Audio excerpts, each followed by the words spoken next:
Le nombre de D'accord. fous rires qu'on a eu sur Déjà, ce film. ouais. Non, il y a des scènes qui n'ont pas pu être montées tellement c'était... Non, mais...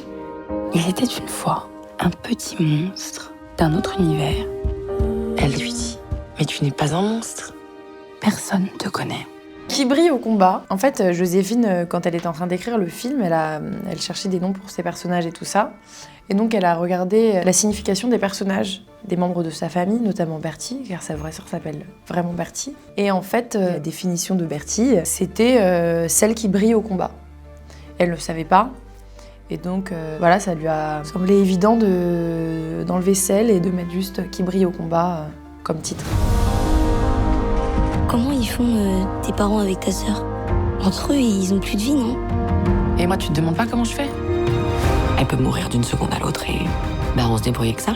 On a passé du temps avant le tournage déjà, ensemble, pour se rencontrer. On a passé du temps avec Bertie et on a surtout passé des moments à faire des chorégraphies en fait, où je devais par exemple lui mettre ses chaussures pendant qu'elle bougeait, qu'elle était dans le personnage de Bertie, lui faire une tresse pendant qu'elle était dans le personnage, ce qui ne sont pas forcément exactement des scènes qui se sont trouvées dans le film, mais qui ont permis de briser la glace et d'apprendre à entrer en contact et à se toucher, puisqu'effectivement ça passe beaucoup par le corps, notre relation dans le film. J'en garde une formidable expérience humaine. Un tournage, c'est pas forcément toujours facile et on s'entend pas forcément toujours bien. Et là, franchement, il y a eu un truc vraiment familial, quoi. Et on s'est tous vachement bien entendus.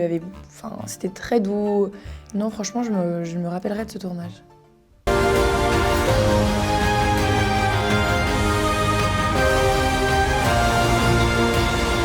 Le rapport au corps, c'est ce qui m'intéresse le plus, en tout cas aujourd'hui, à travailler, quoi, ce qui passe de la vie par le corps, parce que j'ai l'impression que c'est l'outil avec lequel on triche le moins, parce que, enfin je sais pas, la distance qu'on a avec ce qu'on dit, ce qu'on pense pas, ce qu'on croit penser, enfin c'est toute une autre dimension, et là c'était un peu libéré de tout ça, et moi ça m'amusait beaucoup que toutes les pensées, toute la communication, tout passe par les mains, le regard, la façon de bouger, moi ça m'amusait et je pense qu'elle l'a ressenti.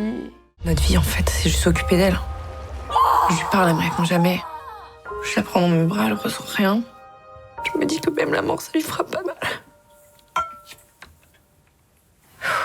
Je pense, en tout cas de ce que j'ai compris en parlant avec Joséphine, en rencontrant des gens et tout ça, c'est qu'il n'y a pas le temps pour les épanchements en fait. Quand il y a quelqu'un d'handicapé dans la famille, forcément, ça passe un petit peu au deuxième plan, les états d'âme entre guillemets potentiels qu'on peut avoir, même si ils sont légitimes bien souvent.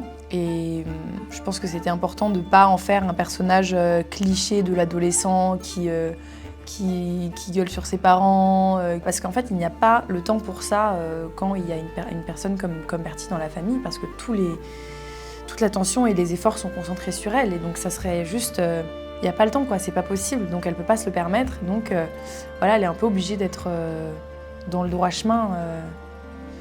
Donc c'est pour ça que je pense que le personnage est rentré pudique.